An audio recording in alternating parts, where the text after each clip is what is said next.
Wednesday 30, St. Clairsville Red Devils preview.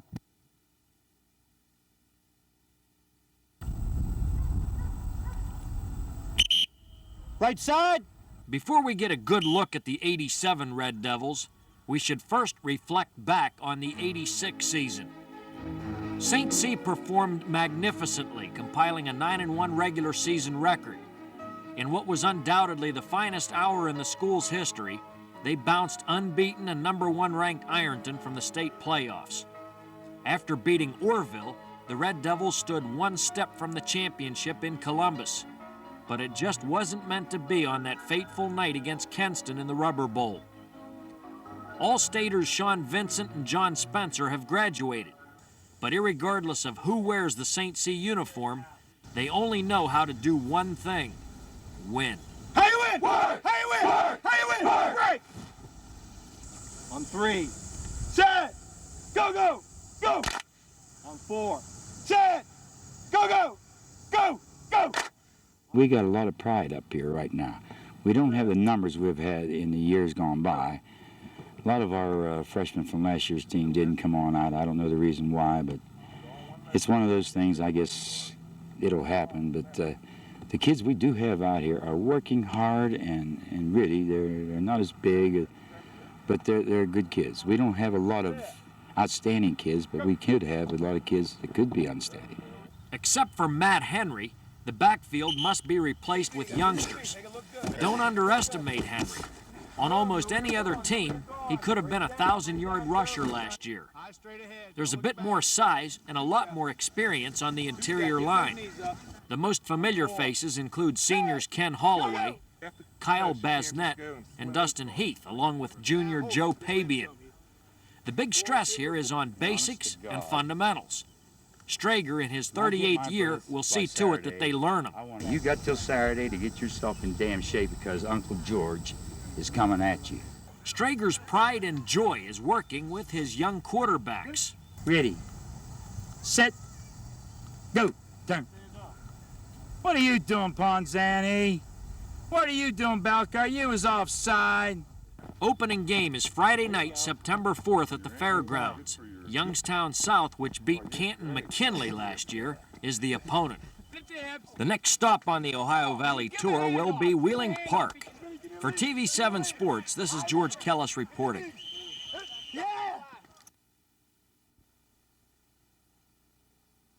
One, two, three, 4, 5, 6. Cambridge was 3-7 last year, but firmly believe they are leaning in the right direction for 1987. Let's go, Fuzz! Yeah! All right! Yeah! Let's go! Get in here! Get in here! You guys. Yeah! 1, 2, 3, Bobcats! Only 8 lettermen are back, but all of them played a lot both ways. They are real optimistic here. The first thing we have to do is get good leadership from our seniors, and we have a solid core of seniors that I think are going to provide this. We've got to get out of the chute early. You know, if we win a few early season games and build our confidence up, you know, hopefully then we're going to get things turned around here and have a nice season. The Bobcats have some size on offense. Is their biggest guy a guard? No. Is it a tackle? Nah. It's quarterback Paul Hayes, which is a bit out of the ordinary. Hayes is 6'4", 240 pounds, and possesses a very strong arm. He can expect protection from these two fellows, Bill Loader and Scott Stevens, a pair of 230-pounders who would make nice bouncers in your favorite pub. There have been some great Americans named Ford. There was Henry Ford, Gerald Ford, then Harrison Ford. This is Darren Ford, a sophomore tailback with unlimited potential. Vic Boyd, a 2-year letterman, is the fullback.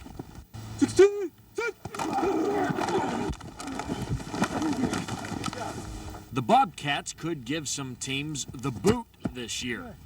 With Eric Lewis doing the kicking, they will not hesitate attempting field goals of 35 to 45 yards. The next few years could be interesting here.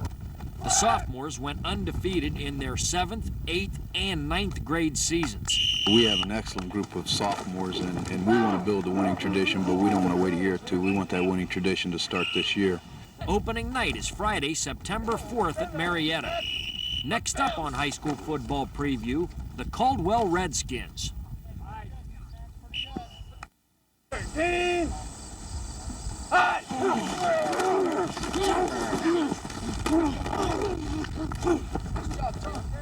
Buckeye Trail was 4-6 last year, and only 4 starters are back. They'll just have to retread this group and send them back out on the trail, so to speak. 32 players are out for ball this year, but they're having trouble keeping them healthy. Those who can't go are part of what they refer to as the GIMP squad. On this day, enough players were out with viruses and injuries that 110-pound freshman tackles were in service. Because this is football, fellas. It's not tennis. It's not polo. It's football. And you're going to have aches and pains from now on, right on now till November. So let's get used to them. Trail will have to use a lot of underclassmen. When everyone is healthy, they are a little bigger than they were last year and perhaps more physical. Right.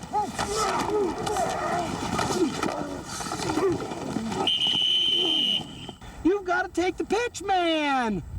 Bobby's the defensive end. He's on the quarterback. You should have been out here on the pitch, man, clearing the backfield. Our team this year is going to really depend on defense. We've got some people that, in terms of letterman, lettered on defense, and we're hoping that our defense is going to be good for us this year. We've got an awful lot of inexperienced people that are going to play offense, and we're just going to have to hope that our defense will carry us and that our offense won't make the big mistake that really puts us in a hole. Contrary to popular belief, the first Monday night football game this year is not the Bears against the New York Giants. It is, in fact, Buckeye Trail at Indian Valley South, Labor Day, September 7th. Next up on high school preview, the Zeps of Shenandoah.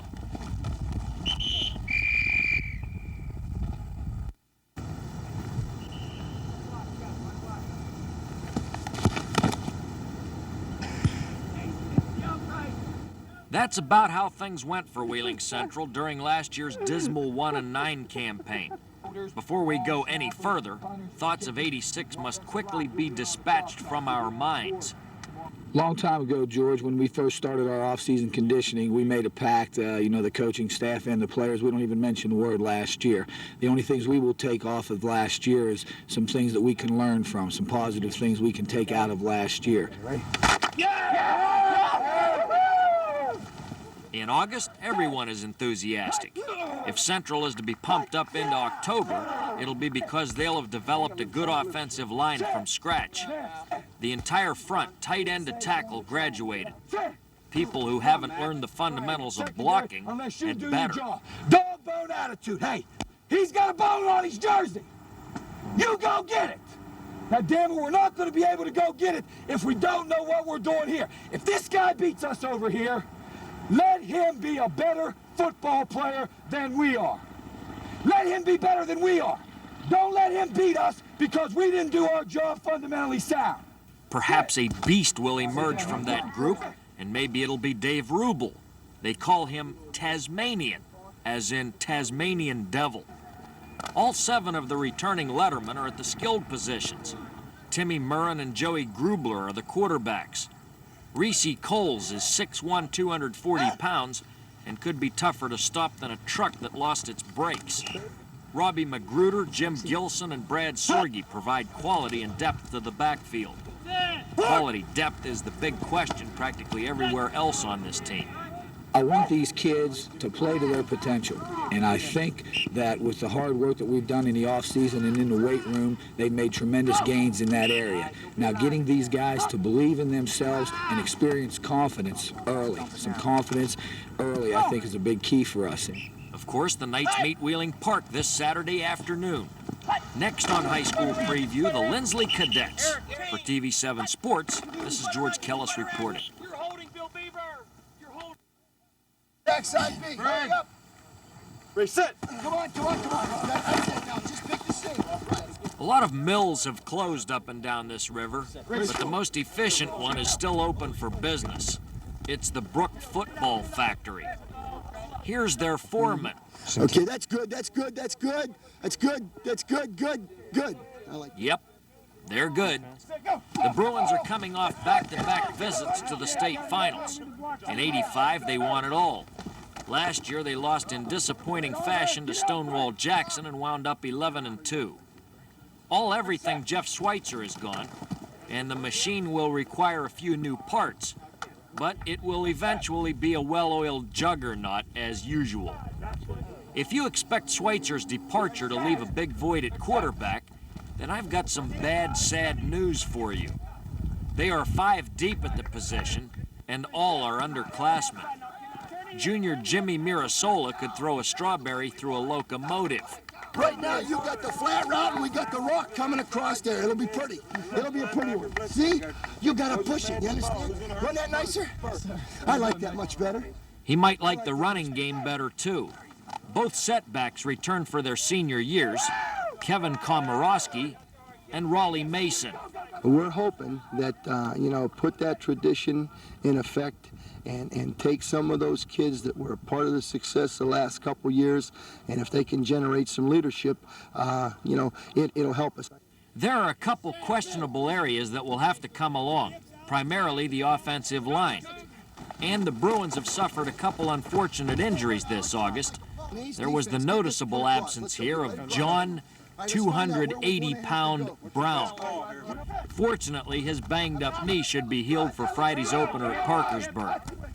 The Bruins return home next week for a clash with powerful Mount Lebanon. Tonight at 11 on High School Preview, it's the Weir High Red Riders. For TV7 Sports, this is George Kellas reporting.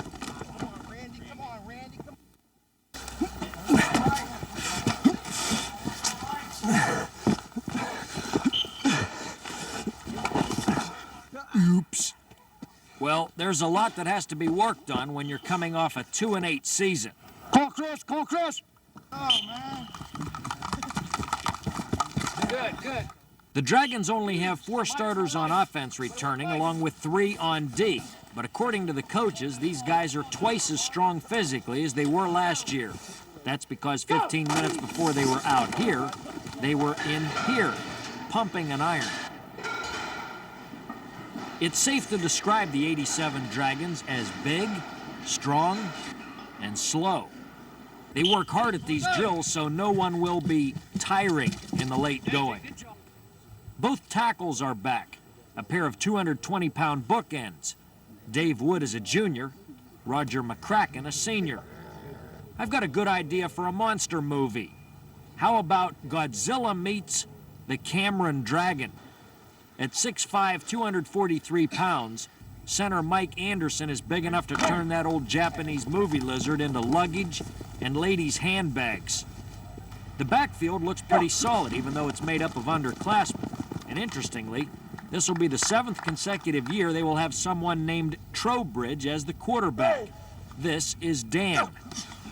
Andrew Moore should be a factor at place kicker. The native of Great Britain has even brought along a few rugby plays, which he's suggested the coaches take into account. We're hoping to be better than 500 this year, or at least 500 with the young kids, and we're looking down the road for the following year to be real good.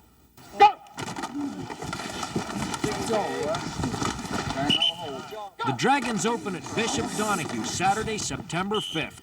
Next on High School Preview, the 100 Hornets.